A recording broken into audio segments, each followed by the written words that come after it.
Hello, Pixie. Hi, Chris. How are you How are you today? doing this morning? Well, it's early over here, but I'm walked the dog and things are all ready to go. Wonderful. Pixie, could you explain to our parishioners how you got involved in this project? Yes, Chris, I'm happy to. I first of all want to start with saying I have a long connection with Emmanuel. I went there for 5 years, during which time we um, did a search, and John Beach was hired.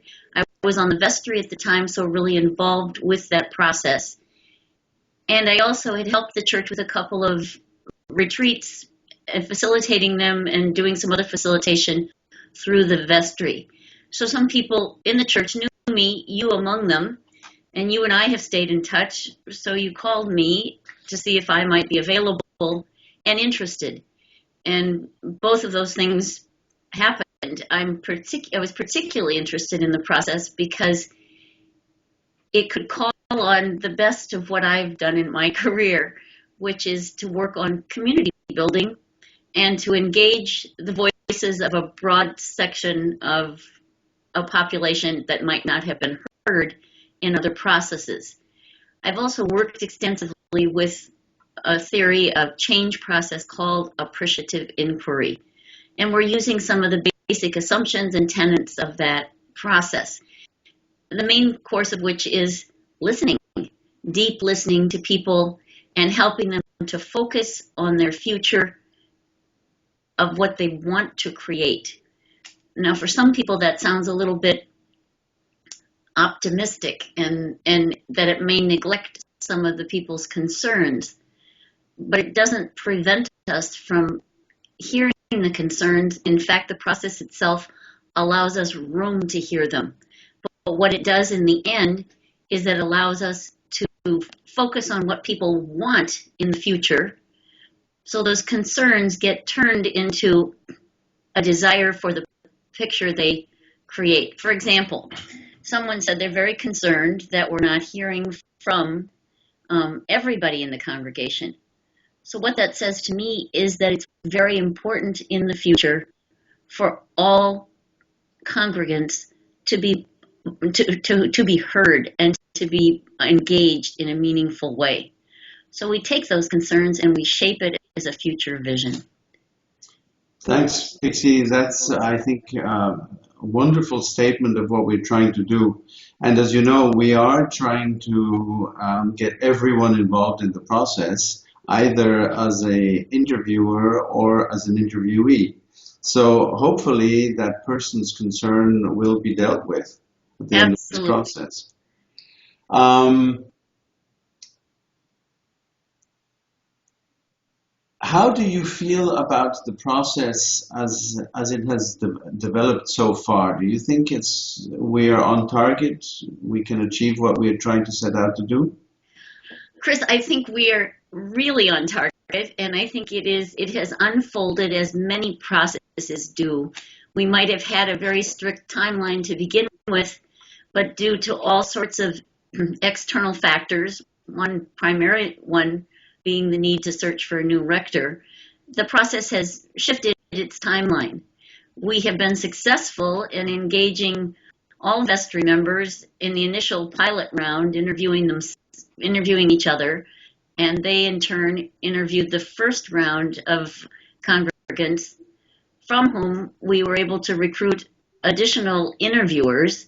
So we've rolled this out over time with several layers of groups of people willing to interview others. It's a snowball process. Now, we've had some bumps in the road, and one of those bumps is just sufficient time, the August vacation, and we're a little further behind than we might have envisioned at the beginning, but I think we're going at a great pace.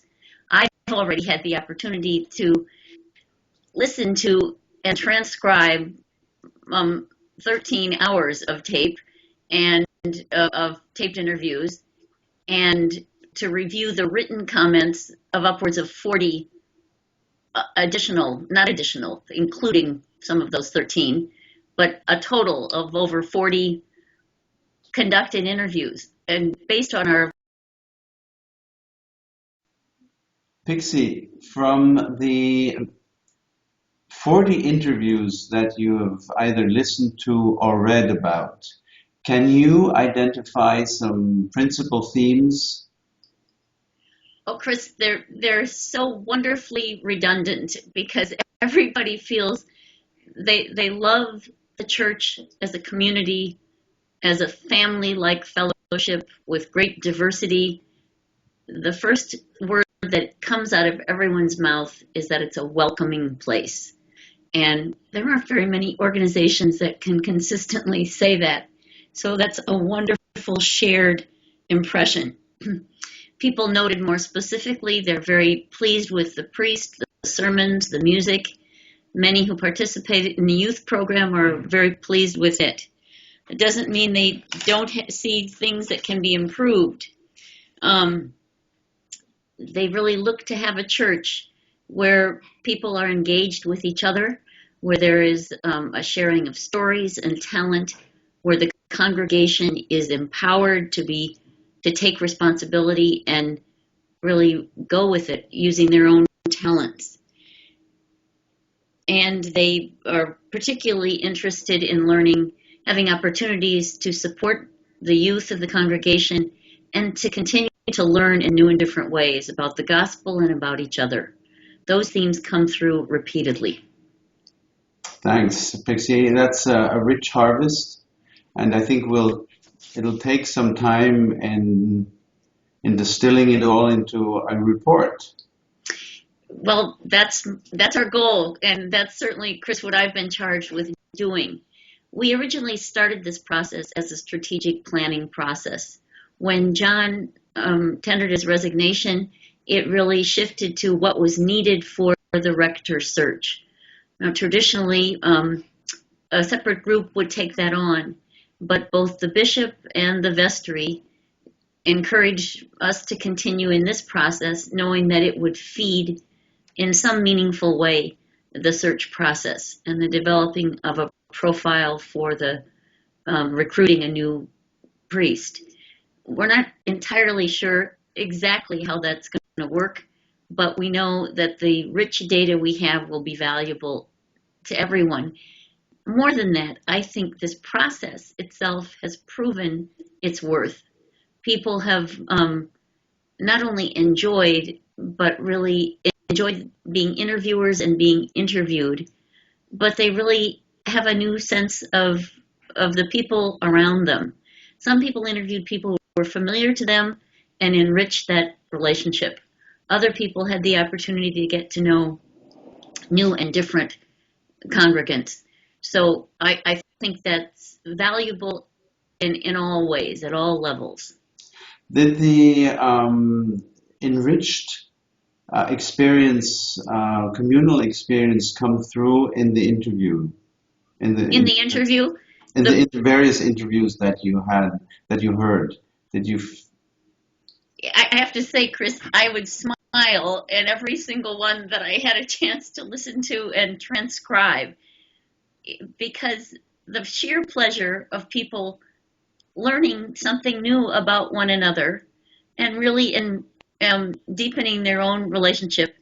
I have this great sort of, what is the word, the fly on the wall perspective, where I get to hear this conversation and really it's a tremendously rich experience and a very joyful one.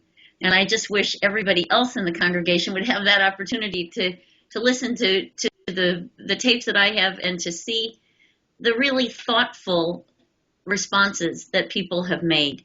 These aren't just lightweight conversations. They've actually forced people to really think deeply about what does church mean to them and what might they contribute to it. Right. Thanks a lot, Pixie. How do you, well, I think what you feel about the process has sort of come through with what you've been saying so far. But could you perhaps just distill it for everyone in a few words, how you see this process from your point of view?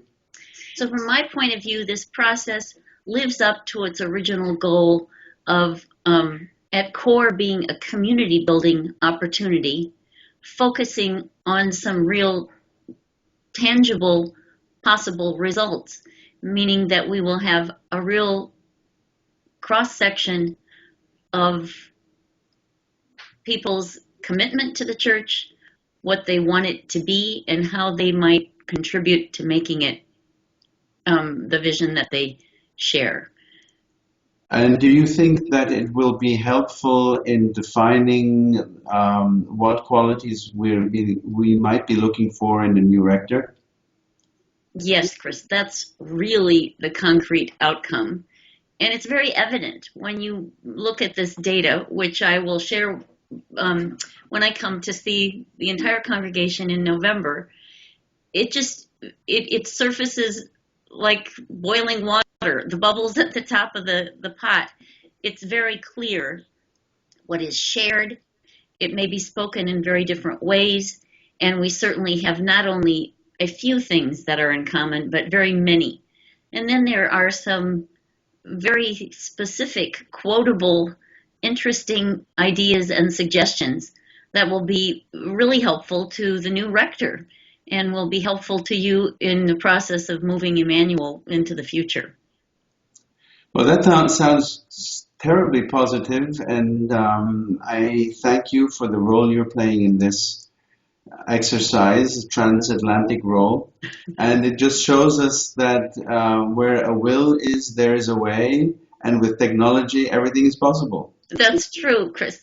Well, just to reassure people, I will be coming in November, having brought together all of this data, I hope in a coherent fashion, to not only present to the whole congregation, but to offer to the search process. And I really thank you for having the opportunity to do this, because it was a wonderful gift to be re-engaged with Emmanuel.